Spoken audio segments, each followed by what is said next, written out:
Assalamu alaikum. This is Shehlla Naeem, and today we are going to talk about how to manage the exam stress. This is particularly for grade 10 and 11 who are going to sit for the CAIEs this year, not for IGCSE, for the other streams as well. Basically, we need to see that practical strategies for board exams for the success, because eventually what we are doing is we need a success in the result, because this piece of paper is going to speak throughout our life. Most important thing is that you all need to stay calm, you all need to study smart, and you all need to perform your best. No matter how much have you studied, you need to perform your best and 100%.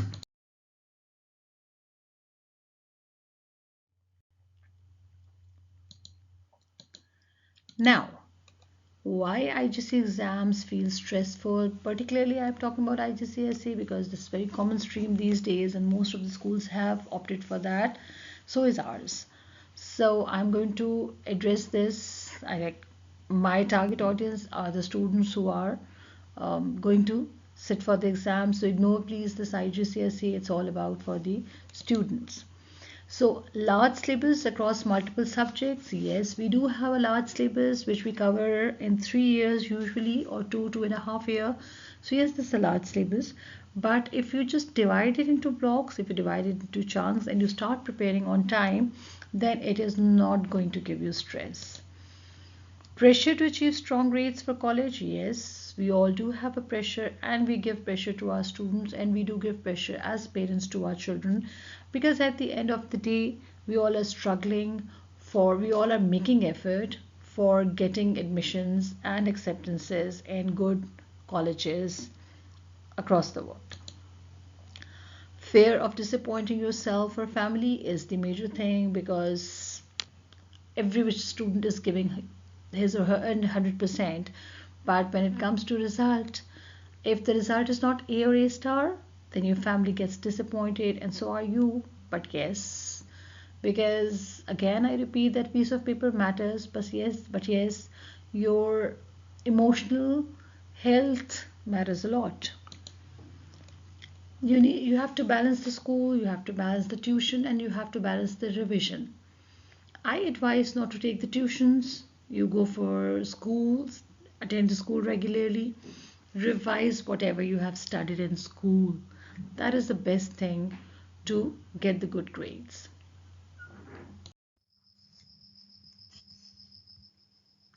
So, what stress does to your brain?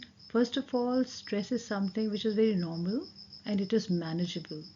So if you are under stress, please make sure, because you are at a very critical age where you are already under pressure and then you are giving your best. So yes, you can go into stress. So we all know that too much stress reduces the memory recall. So if you are under pressure and you are thinking that you are going for the exam to the center, there are chances that if you are under stress, you may not be able to answer the questions properly, though you have prepared for them really well.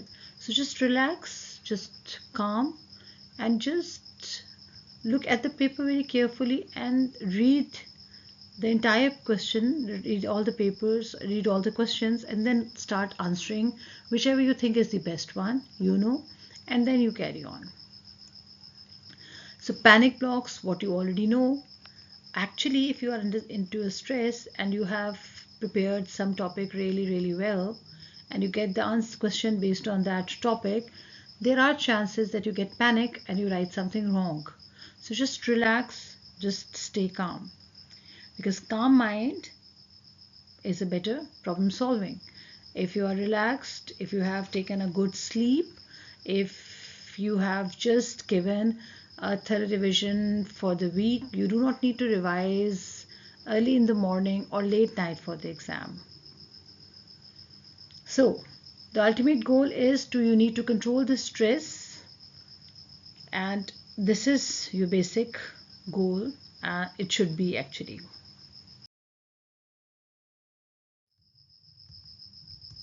Okay, the IGCSE study mistake most students make, or the mistakes most students make. Actually, rereading books instead of practicing, you just carry on reading the book for months and months and months, and you do not practice the questions that are on the pattern of the maybe the current syllabus, maybe the latest syllabus, or maybe the new topics that are introduced in the syllabus, whatever. So studying for hours without breaks, because if you do not eat anything, if you do not rest properly, you cannot comprehend, you cannot retain the concepts or retain the knowledge that has been given through those books or through maybe the past papers or whatever source you are using. Leaving past papers too late, like you think you are just studying and you are going to do the past papers a day or two before the exam or maybe a week before the exam, is a really wrong practice. You finish the topic, you just find the topical past papers and you start solving them. Yes, you can revise them a week before the exam, but do not just start preparing or start practicing them a week before the exam. Cramming before the exam is of no use. O levels doesn't require the cramming thing. So it's no point just cramming, and what if you forget something and you are unable to retain the idea, or you are unable to just recall the concepts. Okay, study like an IGCSE topper, study like a topper. Actually, if you just don't talk about IGCSE, study like a topper. So use past papers every week. Every week in a way you can solve 1 to 2 past papers of every subject. In 1 week, week has 7 days. Even if you don't count Sunday, we have 6 days, and 6 days means you can easily do so many past papers. Study in 40 to 45-minute focus sessions when you are not focusing on what is happening at home. You are not focusing on what's going on in the family gossip, what's going on in the school groups, what's going on in the next door, next house. So you do not have to worry about that. You do not have to worry about what to eat, where to go after you are done with your studies. You just have to focus on what you are studying. Make quick summary notes after each topic. That is very helpful because that is a revision of whatever you have studied. Practice writing answers under time conditions is the best thing that toppers do, because what they do is they make their own scenario where they just set their own timer, they just set their own paper, and they just set their own clock, and they start working according to what the Cambridge requires, and they finish paper on time, and that will help them finishing their actual paper on time. Okay, simple revision plan, that actually works. You don't have to go and ask for, I'm going to get the tuition from some really renowned person. So basically a simple revision plan is going to help you. So weekdays, you can give 2 subjects per day, which is very easy because it's a time when you are home and you do not have to worry for the school, you do not have to worry for any outing, you don't have to worry for anything. 1 difficult topic plus 1 easier topic every day. So easier means you are just going through the topic, and difficult topic means you are clearing your concept, you are clarifying your concepts.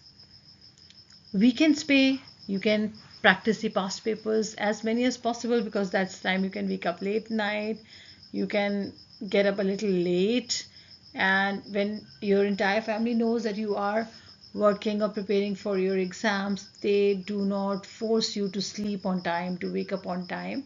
They let you follow your own schedule. So review your mistakes, the mistakes that you have already done, review them. That is where learning happens, because we all learn through our mistakes.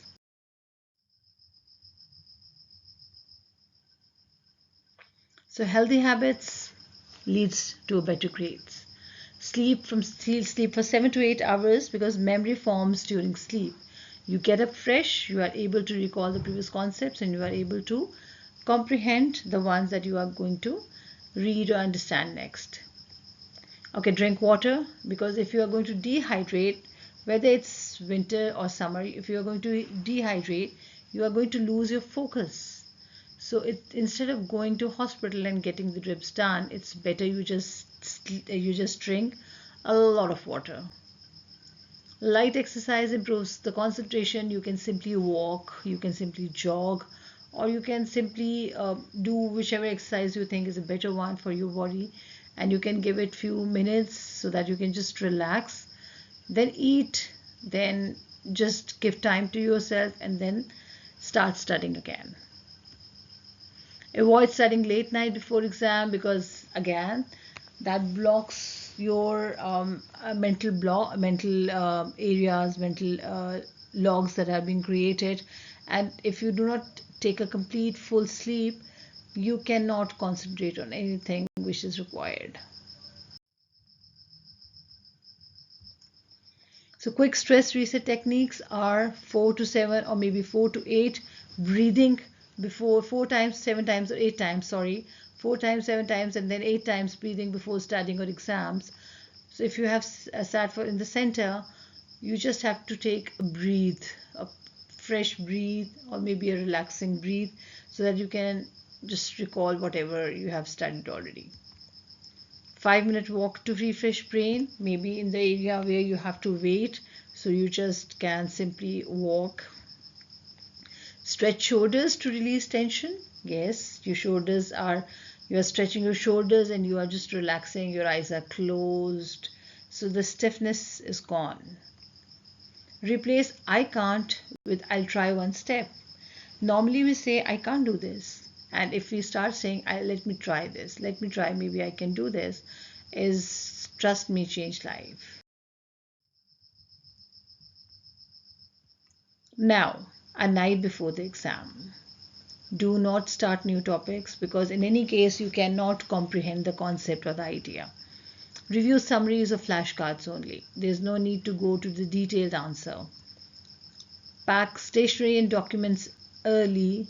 You don't wait for the morning, because you need to have your statement of entry, you need to have your stationery box ready and all these things. So basically you all need to have that. Sleep on time, because if you sleep on time, you'll be able to recall whatever you have studied so far. Now, during the exam, read command words carefully. For example, describe, explain, evaluate, and based on that, you are going to give the answer. Then start with questions you know and you are so sure about. So you are going to answer those questions first. Then, if stuck, then you should pause, like put your pen down, breathe for 10 seconds. Trust me, nothing is going to happen.